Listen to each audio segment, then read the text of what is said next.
the record. Okay, all right. We are about 3 months into the tech integration pathway. We started beginning of April. How many of you were at the very beginning?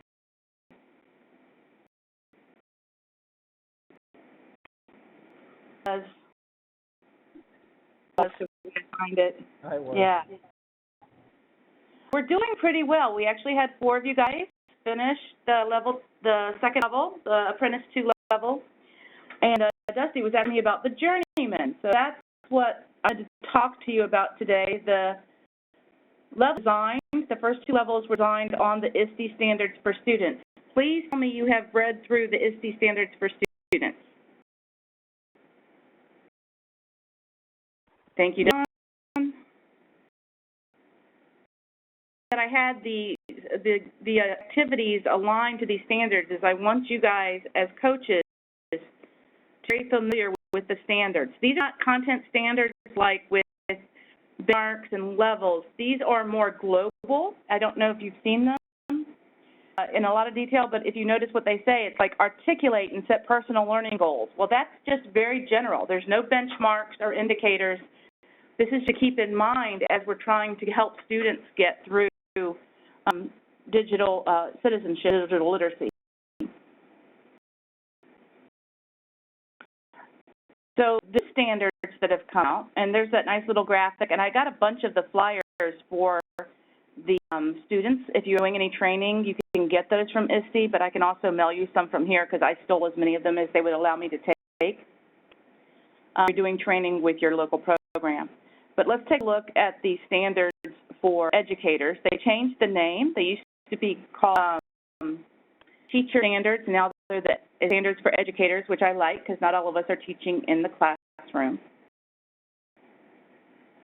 What I would like us to do is just to read through them. I'm sorry, I didn't realize the copy I pulled up has my highlights on it. You can tell I was working on this all week. But I'm going to let you guys take turns reading so I don't do all the reading. Armando, could you read the learner one for me? I can. Educators continually improve practice by learning from and with others, and exploring proven and promising practices that leverage technology to improve student learning. Educators, A, the professional learning goals to explore and apply pedagogical approaches made possible by technology and reflect on their effectiveness. B, pursue professional interests by creating and actively participating in local and global learning networks. And C, stay current with research that supports improved student learning outcomes, including findings from the learning sciences. Right, and I think this group, for the most part, does this, except perhaps we don't get as much time to get into the research. So that will be kind of my job to help you find research and disseminate it that's in a format that we can swallow. A member of ISTE, they have 2 journals that come out, and a lot of what I find out from research are from those 2 journals. If you're not a member of ISTE because it's a little pricey, at least become a member of TCEA. Does everybody got one? That's a cheaper. Dusty, you're? Yeah. So like $45 a year, and they do free webinars at least twice a week. A lot of information you can get from them in their annual conferences there in Austin, usually in end of February, beginning of March. What I want you to think about as we're looking at these educator standards is how they are related to the student standards. So the first one is empowered learner standard, and then we have the first one for the professional is the learner. And 2 clusters, by the way, they put them in 2 buckets. So the first bucket is this empowered professional, and then the second bucket is the catalyst. So they're trying to have educators think of themselves in 2 ways, as being an empowered professional, but also being the catalyst for having students learn and do things with the standards that are going to improve their outcomes.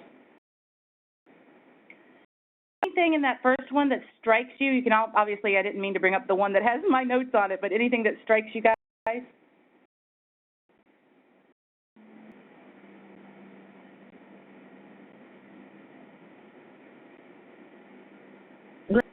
Yes. This is Liz. So obviously, you're just mentioning to become a member of a larger network, and so that for me is relevant because that's just the way we're going to be kept up to date, and so we're charged with that responsibility of because develop your own professional growth, and you're not going to be guided directly by any other means. So that responsibility is us. So that's what strikes with me. You really have to take ownership of that, reaching out and becoming involved in local and global networks. And TCA, like I said, is a great place to start because it is our Texas organization. With digital literacy especially, because the technology is constantly changing, we just can't get too far behind. I'm joking in one of the meetings yesterday, I missed my Lotus Notes. Anybody remember Lotus Notes? Word Perfect. Or 3.5-inch discs. Remember all of those, Glenda. We can't. We'll fall way too far behind if we don't have some sort of network that keeps us in the know of what's coming up. Although I do, for our teachers as well as for our students, which is our ultimate goal, is to be able to help our adult ed students. It's the principles, which is why I like the ISTE standard. It's not how to use this particular skill or this particular device or app or whatever. It's how to continue to grow and be able to know how to use a wide range of different tools because the underlying skills to know how to use them. All right, leader. Read the leader. Can you hear me? Yes. All right. Educators seek out opportunities for leadership to support student empowerment and success and to improve teaching and learning.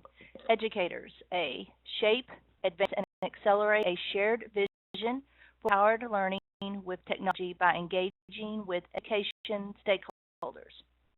B, advocate for equitable access to educational technology, digital content, and learning opportunities to meet the diverse needs of all students. C, more colleagues, the identification, exploration, evaluation, adoption of new digital resources and tools for learning.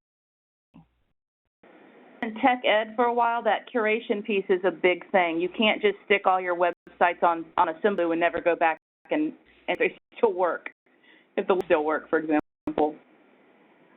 Definitely. What does that mean, Glenda? What does curation mean in this instance? If you think it comes from the idea of a museum, so you put something up there, but you just don't leave it there for the go back and check and make sure, in our case, to make sure that it's still relevant, that it still works, that it still meets the needs for students.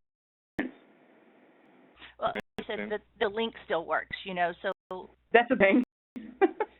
So I create things for classes and found that even from the morning to the afternoon, that it may not necessarily stop working, but it may now be blocked by my school's blocking because they were like, well, too many kids were going to it at one time. Well, yes, it was my classroom assignment, So. Oh, that's amazing. Okay, so yeah, exactly. So that's the curation piece. And, we are so busy, we sometimes forget about that piece. One of the things that I think is important for this one, and one of the things as we're designing our next level badges, this shared vision with stakeholders, and I am specifically thinking about career and technical education for our adult ed students. What kind of technology do we need to be including to make sure that our pathway students are being supported in a way that's going to help them get the jobs they need? Good point. Mm-hmm. Go ahead. So I'm thinking, one of the activities may be having discussions with the C teachers and the stakeholders at the jobs that they're looking at to see what kind of technology we need to include in our classroom. Yeah, well, things we're doing now is building syllabuses for the IET courses, and that's something that ought to be in there. Probably what kind of technology plan or skills are necessary in order to engage in the workforce training piece of the curriculum. And it's not there now, so thank you for that. Oh, please see if we can get that included. And I do want to make it a project for our next badges that go out and talk to some of these targeted careers or career clusters, at least, to find out what kind of technology students really need to be able to be successful. Mm-hmm.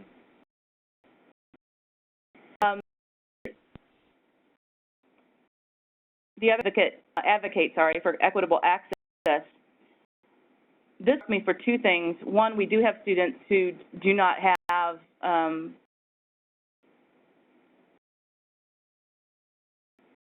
I found some really sources at ISTE I need to go back and dig into. There was one where the organization pays $10 and then you pay like $1 for each student to have access at home.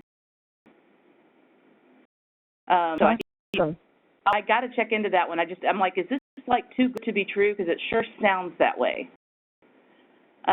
But there were other equitable access vendors there. Had some really good ideas. So that's something I think we want to research in our badges there.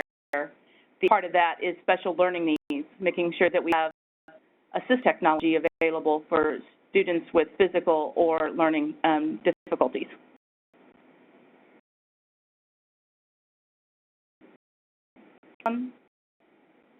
Brenda, I need to go back to what we were talking about, what and John were talking about with assisting those students with learning. I think we sometimes have to even down a couple of notches in teaching students how to navigate learning and still do fundamental tasks that you would do in the classroom. For example, taking notes.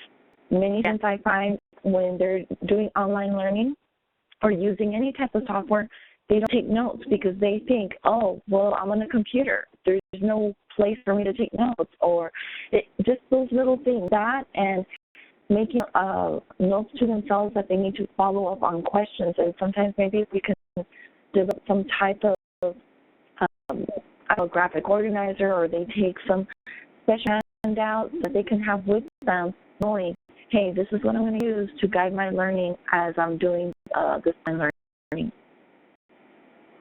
Right, even like tools like Lumio or Mercury Reader where you can take notes right on the screen. So when you go back to that page, you still have it. These are the kind of things I'm going to be thinking about for the activities. I'm going to be building the activities out. And at the end of this call, just so you know where I'm going, I'm going to guys to at least suggest 1 or 2 activities that would match with these standards.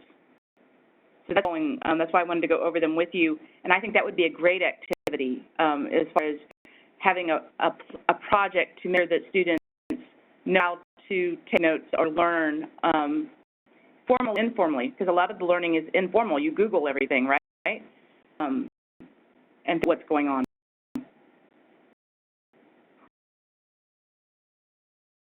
Transfer phone to their PC, that's another good one. That was privately to me, so this is from Max. I think helping students understand how to transfer skills from their phone to the PC. And, you know, that's important too. At least I think a lot of computers are going to go away, and we're going to see more and more tablets, more and more Surface Pros and Chromebooks and those kinds of things. But they're not gone yet, and a lot of people need to learn how to keyboard. Yeah, Linda, this is John. We recently did a SurveyMonkey programs asking programs what kind of devices are available to them and how they're supporting it or paying for it or whatnot. I can post it on our community of practice. I think it might be easier for people to, you kind of see what some of the trends are and challenge some of the assumptions we're making about how students are accessing ed tech. That would be very helpful, I think. There was also a vendor there called Bright Bites. Have you heard of that, John? What is it? It's Bright Bites. No. That's what I'm going to be looking into. They actually survey instructors and students to find out some information about their tech skills at the beginning of the program year and at the end, and then measure it against student outcomes. How much it costs, but it would certainly be something I think that we might want to look at the state level to make sure that what we're doing in the coaching program is having an impact in the classroom in the long run. That's cool. All right, Liz, citizens. Okay, let's see. Move on here. Okay, citizens. Educators inspire students to positively contribute to and responsibly participate in the digital world. Educators, A, create experiences for learners to make positive, socially responsible contributions and exhibit empathetic behavior online that builds relationships and community. B, establish a learning culture that promotes curiosity and critical examination of online resources and fosters digital literacy and media fluency. C, mentor students in the safe, legal, and ethical practices with digital tools and the protection of intellectual rights and property. D, model and promote management of personal data and digital identity and protect data privacy. On how we might do activities around these for the next level?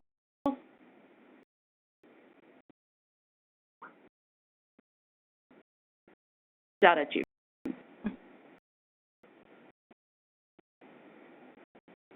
I'll offer a suggestion. I think that one of the biggest hurdles is just getting students use technology. Before anything else, we have to make them comfortable, and we have to be supportive and be encouraging, letting them know, hey, you're on the right track. Okay, I saw that you started this, but if you need help, let me know. I saw that you logged in, but what happened? You were only logged in for 10 minutes. Did something happen? And usually students will reveal, oh, well, they had technology issues that they couldn't circumvent, or they didn't know how to. Or they get frustrated or tired because they don't understand the material, and again, they don't know how to study or that. So I think just identifying ways to encourage participation and develop that student persistence when they're doing online learning. One of the things that came up in that survey I just mentioned is that very few students are using their own devices, own laptops or computers to bring to class to work, and that surprised me. I thought, well, if I'm a student, I would really want to know how I'm going to use my own device to access the kinds of programs that or the apps and so on that we're using in class. What Liz said, I think one of the things that I've done with students is I'll do a real short activity that makes them use the help of whatever online thing where you're using. So it forces them to go into the help section. And that lets them know that it's there, makes them aware of it, and they're a little more comfortable because it's more of a guided lesson into, and then they're like, oh, I didn't even know this was here. One of the things I will be doing with you guys on this level for the journeyman levels is we are going to have some tweet chats or chats because I basically dislike Twitter. I just rather not do Twitter, but it is a great place to get learning information. Organizations like TESOL and COABE, they post things, the journals post things, and you can actually tweet a question or help and get an answer back from people who actually are somewhat, and I think I need to learn how to do better, so that's going to be one of my goals.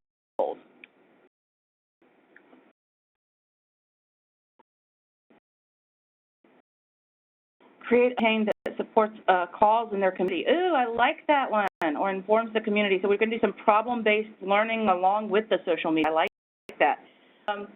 Max, if you want everybody to see your comments, change that send to me to everyone of the chat.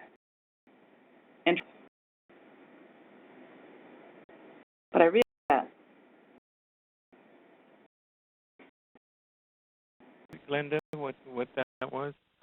She said, one of the things she suggested for this level, create a social media campaign that supports a cause in their community or informs the community of an event. So that, to me, is more like problem-based learning and community service when you're trying to do thing in the community. So I like that. Or an event also. I think it's a really good idea. Anything?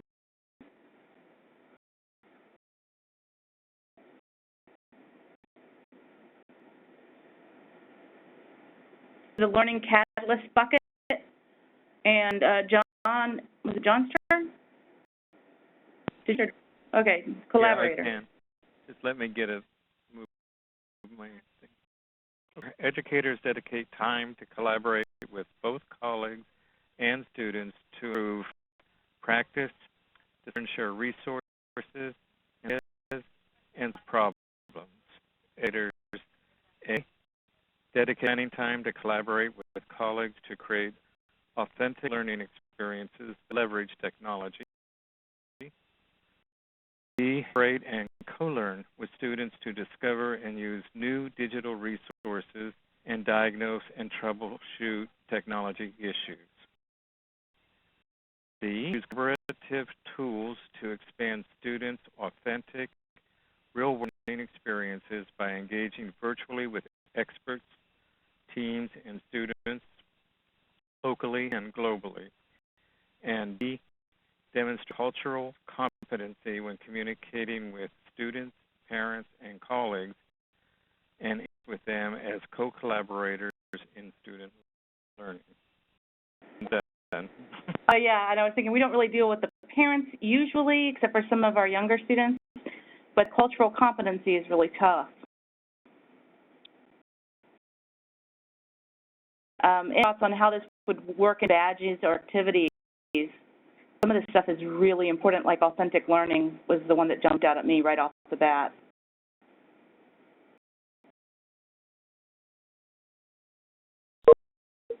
Somebody. Chris, lost Krista. No thought at you guys?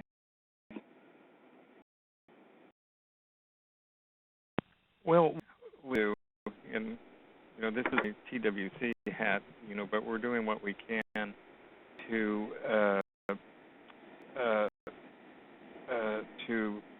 build support between the training components of an IET and the SLED component.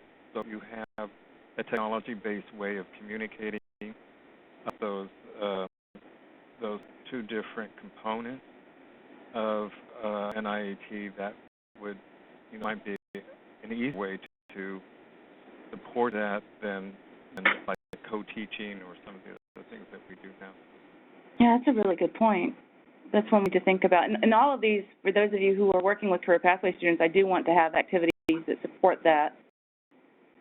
I think the other thing that jumps out to me is because I spend half my life helping teachers in the field do some really basic stuff in the PD portal. And a lot of times it's because they didn't check out the help. See that said that? They don't check out the help videos. They don't look at the help screens. They just send an email. Now, there's only, a handful of us and 4,000 of them. It gets a little frustrating at times. You just watch the video. So we can model as coaches to our teachers how to do some troubleshooting before you start just throwing up in the air. That's helpful, I think, to all of teachers, whether being, regular literacy or career pathway or bridge or whatever. If we can get them, they can do their own troubleshooting for the most part. That's going to help them help their students.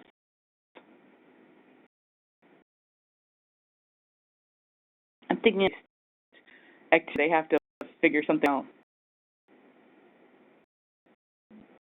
Can you? Okay, I'm an ESL teacher, and we are converting to a completely online system very soon.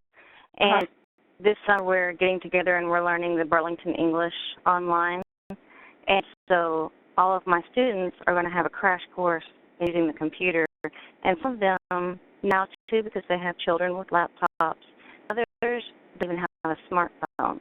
And so it's going to take a lot of working together, my colleague and I, to bridge that gap for all those students. And this is helping a lot, listening to all of you. So thank you. And this program, because it will be a huge learning curve for these students. And afterwards, like someone said earlier about teaching them how to take notes, I need a visual on how to get from the flip phone to computer, the steps along the way for those beginning students, because I will have new students who are break out. Yeah, new students, I mean, I always integrated technology in ESL classes very deliberately. But when you have students new at the beginning of the month that missed the previous month's part, you have to have some way catching them up. Mm-hmm. The idea someone mentioned earlier about the visual for it, and if my colleague could come together with creating that visual and sharing that and disseminating that for everyone else, jumping into online learning in their classes, that would be really beneficial. Maybe getting the students to collaborate with the new students coming in. And there's definitely some things we can do there to model for the students. A designer, Max, can you read designer for us?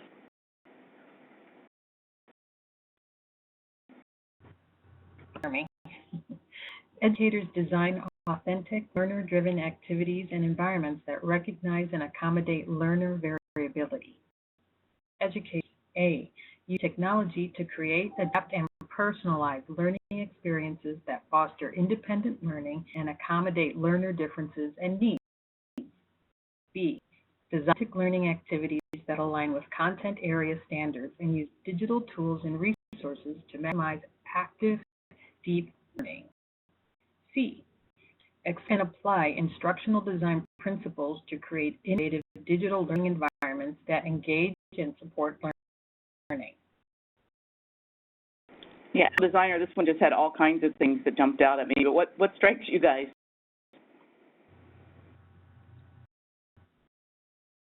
The authentic learning activities, so the activity should be real world, so the student sees how this technology is not just the classroom, but it lives outside and can be taken out further. And, you know, if we're talking about career pathways, that might be different for each student. It might be more along the lines of cohort learning, so it might be designed if you're in a CNC program, that type of digital learning is very different than the one for the healthcare. Yeah, that's a really good point. But again, thank you for bringing up the career pathways, because we definitely want to make sure that these get included in those authentic environments. I was thinking about the nursing. There's such digital literacy that has to go in, even with the very levels. ESNAs, there's still digital literacy that goes in there. They still have to know how to operate the blood pressure machine, how to take a digital thermometer and convert Celsius and Fahrenheit sometimes, depending on the system. There's stuff there that we need to make sure that we get included. Well, about content standards, we have new content standards we're rolling out, and I don't know if anybody is an instructional coach taking the kind of training, but that's one we certainly need to be looking at, how to align learning activities that use digital tools. Yeah, and still keep them authentic. So, I mean, you've got a bunch of things going there into the design and using design principles. So there's a lot of stuff in this, a more challenging standard. This is one of those challenging standards right there. And with learning needs and physical challenged, visual impaired or hearing impaired individuals. I mean, there's just so much stuff there. Glenn, I have a question about that. So with the content standards, I'm not sure how many AEL programs actually have leveled classes, if they can accommodate for all the 6 levels in SL and 5 or just to ABE, to ASE, but is there a way to address stair-step technology, learning and knowledge and skills with each one? So let's say you're being ESL. Well, keyboarding would be one where the student comes in, and to make sure they know the alphabet, they could sit at a keyboard, and as they hit the alphabet, they call out the letter. So they also learn the keyboarding, learn what letters are, but more importantly, they're speaking and remembering the letters and getting them in. But I know you may have people coming in at an advanced level who don't have that skill. So is there a way that we can look at different places to teach different skills, and then maybe a way to fast track that as they go up the ladder in educational functioning levels?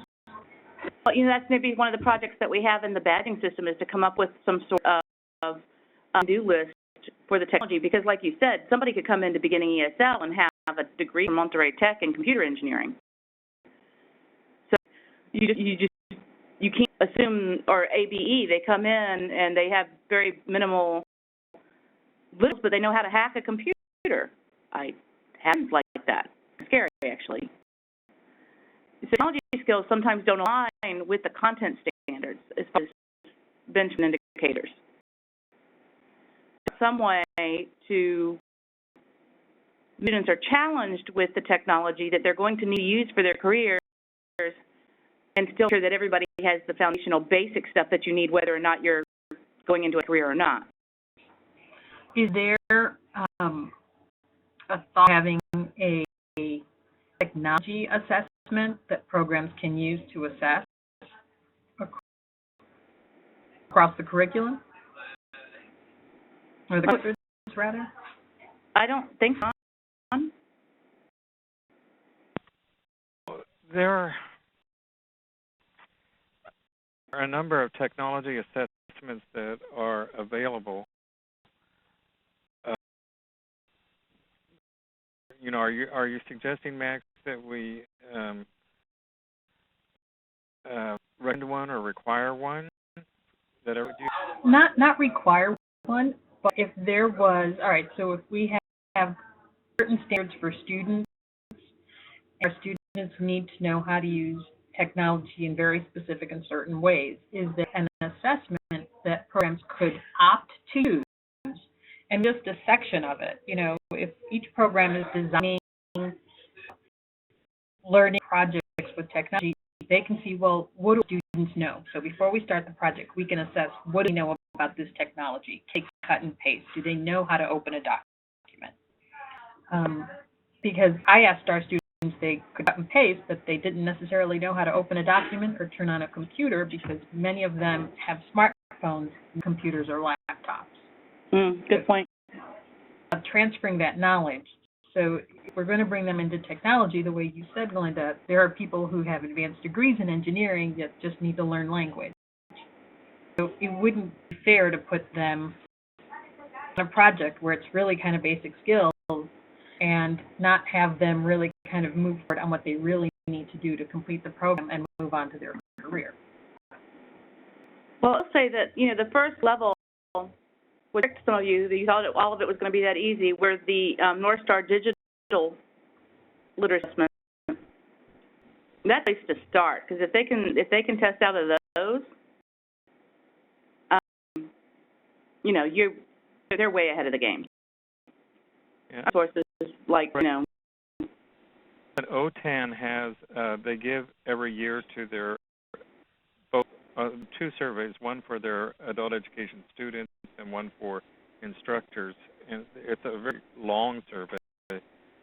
They track that over time to see, to check on improvement on how, as they introduce new technologies and confront new skills that are required, they look at these data. And I think that's available in the public domain. You might want to take a look at that. I was really impressed with it when I first saw it. Well, I had dinner with OTAN because there weren't that many adult educators there, ISTE. So let me contact them and see if they can get us more information on that. Yeah, the person that presented attended last year's Project Ideal meeting with Penny and Okay. Bronca, right? Yeah. Okay, I'll contact Penny and Bronca and see, share. All right, so I kept you over 30 minutes, so let's do the last two pretty quickly. You got facilitator.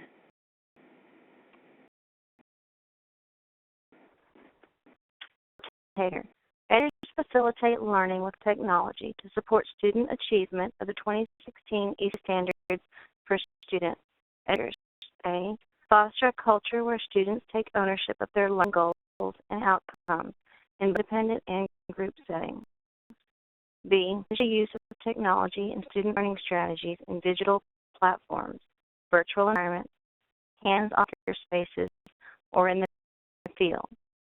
C, creating opportunities that challenge students to use a design process and computational thinking to innovate and solve problems. D, creativity and creative expression to communicate ideas, knowledge, or connections. How did you guys?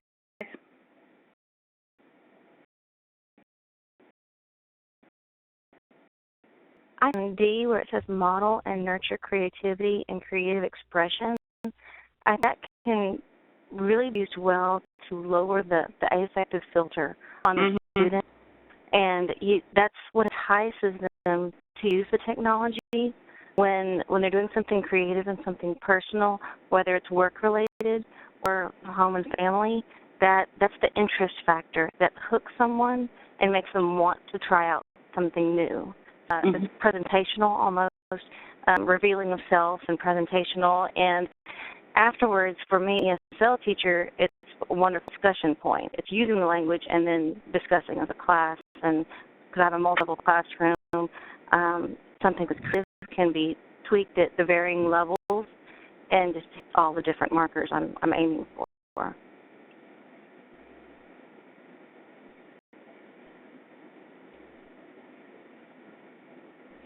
I have a question. Exactly what does it mean by using a design process? The things that you guys will be learning about in these two levels. That letter C is one of the ones that I think we are way far behind in adult ed. It has to do with maker spaces and tinkering and learning how to create things that are useful. You become inventors of sorts, solving problems. I saw one where they had a little robot go around a circle. It was really hilarious. I don't do that in adult ed as much. We wait until they get into a career pathway before they learn anything about how to do some of these really basic makerspace type activities. So that's the ones I'm going to challenge all of us, including myself, to learn more about in these next two levels. Because it's relevant, it's something they want to solve, but the problem they solve, and we give them the right tools, it can be frustrating.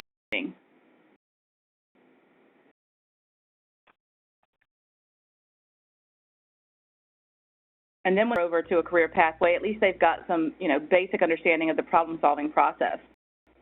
All this strategies, we were talking about that earlier. That was the one that jumped out at me when we were in a discussion group. How do you manage student learning strategies, especially if they're online, like Liz was saying? How do you teach them to take notes? How do you teach them to manage their time, to use I have called Go Nuclear on my browser, and if I don't want to be distracted, I turn it on. It only lets me go to my work site. It doesn't let me go to anything else. Of activities where they learn how to manage. We teach the students how to manage their learning strategies.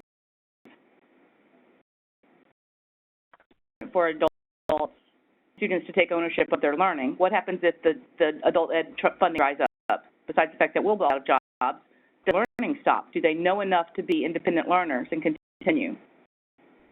Well, I think it goes to A, where it says they need to take ownership of their learning. That we do be fostering that, so that if we show a way, they're still going to want to keep learning. Or do it, right? Know how to get questions answered and problem solving. So the last one, just really quickly, the analyst educators understand and use data to drive their instruction and support students in achieving their learning goals. I'm smiling because we've been trying to get teachers to do this for what, John, 15 years? Educators for alternative ways for students to demonstrate competency and reflect on their learning using technology. Use technology to design and implement a variety of formative and summative assessments that accommodate learner needs. Provide timely feedback to students and inform instruction. Oh, I saw a great presentation on that, I'll have to tell you guys. Use assessment data to guide progress and communicate with students, education stakeholders to build student self-direction. There's a lot there, whole lot there. And so much available in technology that we can't possibly do with regular assessments. I mean, there are assessments that, some of the approved curriculum that we're using really can nail down students' strengths and weaknesses. I personally, to me, we don't use them more. So that's a couple of our activities on this level, on these next two levels, is figuring out ways to model that for the educators. Now, in this two levels also, keep in mind that the first two levels was basically establishing a baseline for us. The next two levels, we're going to start working with teachers and programs and getting this stuff back to them. I hope you're aware of that. That's what the next levels are. So we'll be working with teachers, not just amongst ourselves. If you program like me, you'll have to find somebody who's going to let you play.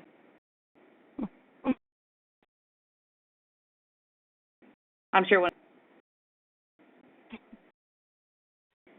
But this teachers,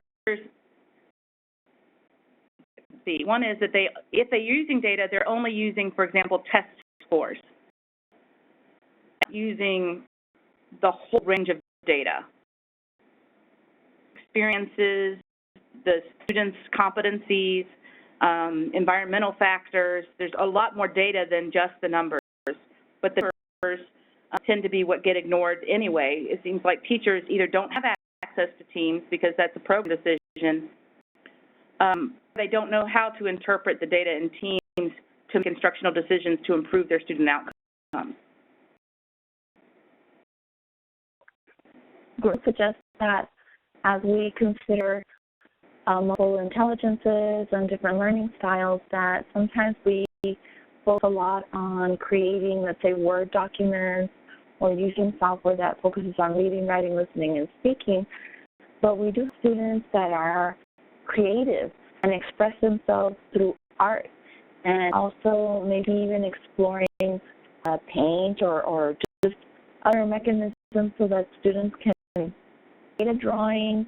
That's what comes to mind, or maybe they want to use some type of audio recording, so want to express themselves that way versus always having to type somehow. I think it's something worth exploring. The presentation I saw, it was a school in Australia that came and presented, and they went to the OneNote notebooks for their classes. This is a great idea if you have that. But the thing is the feedback between the teachers and the students changed. So instead of just having written notes back or essay, the teacher would do a screencast and draw on the screen and talk, and you could see the teacher. And the students responded by video with the screencast, and they were responding the same way. So the thing is, I thought that would take up more teacher time, and the teacher said it cut their giving feedback time in half because they didn't have to write all these long notes. They cast it, record it, and stick it in the OneNote. So about different ways to give feedback and get feedback from students. That's going to be one of the badges that we'll be working on. All right, assignment. If you choose to accept it, VoiceThread. Yeah, that would be one too. But we've got so many tools like screencasting right now that we can do for free. Screencastify is one that you can do. There's a lot of schools or people that have the devices that have the stylus where you can actually draw on stuff. And my computer don't have the stylus, but I can do it because it's touchscreen. Assignment. You've got these 7 new standards, and we need to have at least one activity for each bullet point. Now, some of them can be combined. It could be two of the bullet points go together. We have levels, so we basically need to make them so that they are one bit easier and then it's a little bit more challenging. So I know we're all busy. If you come up with a couple of ideas for one of these that really just spoke to you and you have some ideas, email those to me. I'll start collecting them, and then over the weekend I'll try and flesh out the next two levels. Could you give instructions one more time so I can wrap my head around it before we're offline? Absolutely. So I want you to go back through these standards for the educators. Have ideas for activity badges for the points, for the BCDs. Send those to me by email. You know, all of them, maybe one of them really speaks to you because you are geared towards technology or you're doing the online teaching or you're doing ESL. But if anybody could send me a couple of activities that you would suggest, and when I actually go to design them this weekend, it's not just my ideas, it'll be us as a group, and I think we'll have a lot better experience for the next two levels.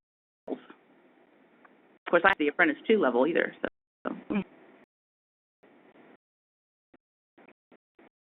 Is that clear for everybody, what I want you to do if you have time? Yes. So suggest ideas for include ourselves to create an activity badge. Right, the activity. We're not actually doing the activity. No, it's ideas for, you had them listed out before in the curriculum? Yes. That's what I'm looking for from you guys. What to earn this badge? Okay. What is it? Rose at TAMU. I thought that was you, but I was last to enter, so I wasn't sure. Okay. Okay, thank you. And that is all the news that I want. I learned I have like 500 pages of notes from ISTE. I will share some of those on our community of practice. Some are really more about content standards rollout. John, I've already sent that to Beth and Anne Marie. Some of them were more technology. So got some really good information from them, but I'm still trying to digest all of it. All right. Well, good. Well, thank you, Glenda, for that. And for 500 pages of notes. I have a page, oh my gosh, I don't know, not 500, maybe 25. Okay. But a lot of notes. It's just a lot of notes. And that's not counting all of the digital tote resources. It's just a lot of information. Resources that I need to check out to see if we can use them. I'll screenshot. There's another screenshot. Screencast-O-Matic was a new one that I hadn't heard of. It's free. I'm just show you guys. I will show you before we go, just so you know. I am very serious when I go to conferences, as some of you know me know. I seriously to bring stuff back for you guys and for other people.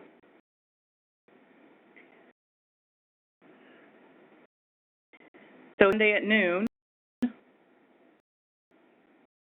20 thing to look at. It was really good. That was another place you can do for find where your students are as far as assessment goes.